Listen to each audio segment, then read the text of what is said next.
ఓం శ్రీ రాధాకృష్ణ. అక్కడ ఇంట్లో renovation work ఉంది అని చెప్పేసి చెదలొచ్చినాయని చెప్పి నెల రోజుల నుండి నేను నా కూతురు తిరుగుతున్నాం కదా.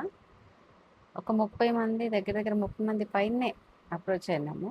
దాంట్లో ఒక ఇద్దరు మటుకు నలుగురు వచ్చి సైడ్కి వచ్చి చూసినారు. దాంట్లో ఒక్కరే కొటేషన్ ఇచ్చినారు. ఆ కొటేషన్ది మీకు స్లిప్ పెడతాను లాస్ట్లో చూడండి. మామూలు చిన్న చిన్న ప్యాచ్ వర్క్స్ ఉన్నాయి. మెయిన్ వరకు చెదలు తినేసినాయి అన్ని డోర్లన్నీ. డోర్వి ఫ్రేమ్స్ వస్తాయి కదా, గుమ్మాలు, అవి తినేసినాయి. అవి కంప్లీట్గా కొత్తవి పెట్టాలి. మెయిన్ వర్క్ అది. 8 డోర్స్ ఉన్నాయి. 8 డోర్స్ రీప్లేస్ చేయాలి. ఫ్రేమ్స్ ఓన్లీ, డోర్స్ కాదు. డోర్స్ కాకుండా ఒకటి ఫ్రేమ్స్ అంటున్నా, అవి కొత్తవి పెట్టాలి. మిగతావి ఎక్కడ కొన్ని కొన్ని ప్లేసెస్లో చెదలు తినేసినాయి. ప్యాచ్ వర్క్ ఆ ప్లేస్ మటుకు, చిన్న ప్లేస్ మటుకు వేరే పెట్టాలి. ఒక రూమ్కి ఒక బెడ్రూమ్లో సీలింగ్ పడిపోయింది. ఆ సీలింగ్ ఒకటి తీసేసి మళ్ళీ కొత్తగా చేయాలి, పిఓపి చేయాలి అని చెప్పినాము. అది మెయిన్ వర్క్. ఇంకా చిన్న చిన్నవి ఏమున్నాయి అంతే. ఇంకా నాకు అంతే. ఇంకా వర్క్ ఇంకా చిన్న చిన్నవి 2-3 ఉండి ఉంటాయి.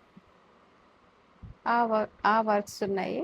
ఇంకొకటి హాల్లో వాల్ తీసేసి బాల్కనీని ఇంట్లో కలపడానికి అని చెప్పేసి బాల్కనీ వాల్ మీద ఒకటి స్లైడింగ్ డోర్ పెట్టాలి అనేసి అదొకటి చెప్పినాము. దానికే వాళ్ళు ఇచ్చిన కొటేషన్ 4 lakhs దాటిపోయింది. వాల్ పెయింటింగ్ మొత్తం ఇల్లంతా అయిపోయినాక మొత్తం 2 BHK మొత్తము చిన్నది. అది మేము ఉండేది 1100 SFT, చిన్నదే, డబుల్ బెడ్రూమ్ ఫ్లాట్. 1100 SFT ఉంటుంది. పెయింటింగ్కి 90,000 వేసినాడు. ఏంటి మిగతావన్నీ ఒక్కొక్కటి మాట్లాడినాక పెయింటింగ్ మరీ టూ మచ్ వేసినారు.